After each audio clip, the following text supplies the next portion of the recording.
guys! Welcome back to my vlog. So today, may date kami ni Ate Step and Tiana and we were going to Moncton. First is makikita nyo naman na yung yellow dito is natutunaw na yung sobrang taas na ng tubig.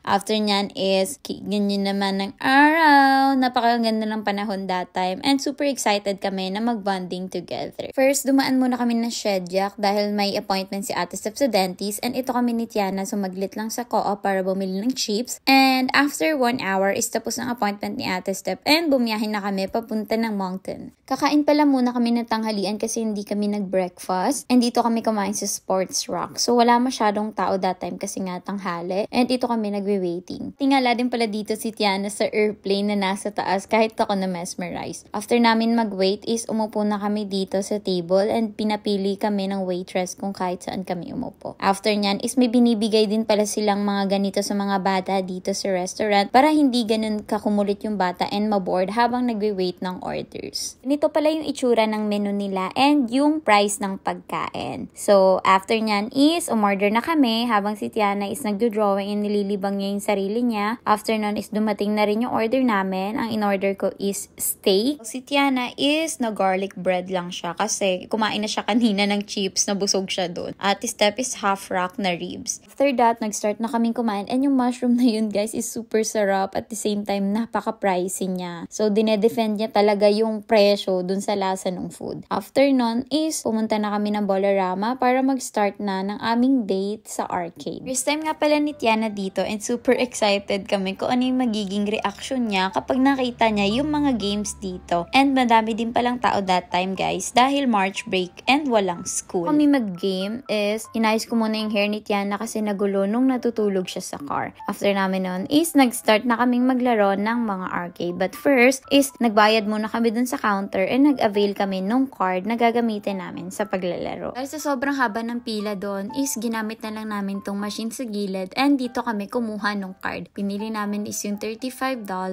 After nun is nagbayad lang si Ate Step using her credit card doon sa machine na pagbabayaran mo. After nun is nag-start na kaming mag-game dito sa loob and Mario yung nakita ni Tiana kaya dito kami nag-start. So yung game na to is parang baril-baril lang siya then babarilin mo yung mga multo-multo and yan itatap mo lang yung card and pwede ka na maglaro. After nun is dito naman naglaro si Tiana and si Ate Step. So maganda tong mga bonding na ganito sa family din and sa kids and lalo na si Tiana super nag-enjoy siya sa mga games namin nung araw na to.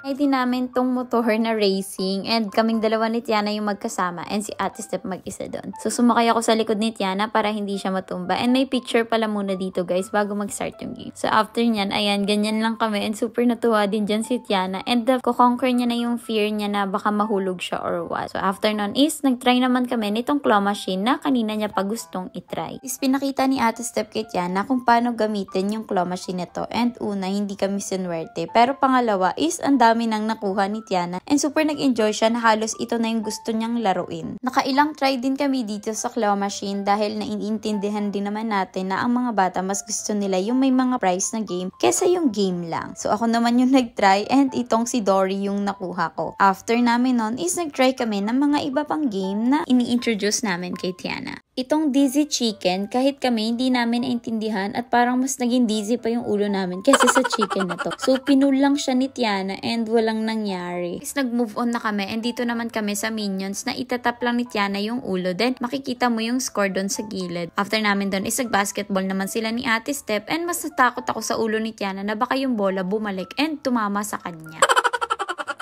Is tinuruan ko si Tiana na maglarong mag-isa and maging independent and tignan nyo naman siya kahit small step lang is natututo na siya. Ganda rin na pagkatiwalaan natin yung mga bata sa mga bagay na gusto nilang gawin but with proper guidance din para ituwid natin sila if may mali na silang ginagawa. And maganda rin na ganyan yung mga pinapa-experience natin sa kanila na gawin nila yung mga bagay na gusto nila on their own para mas maging confident sila and yung mga ganyang small achievement para sa atin is big accomplishment na yun para sa kanila.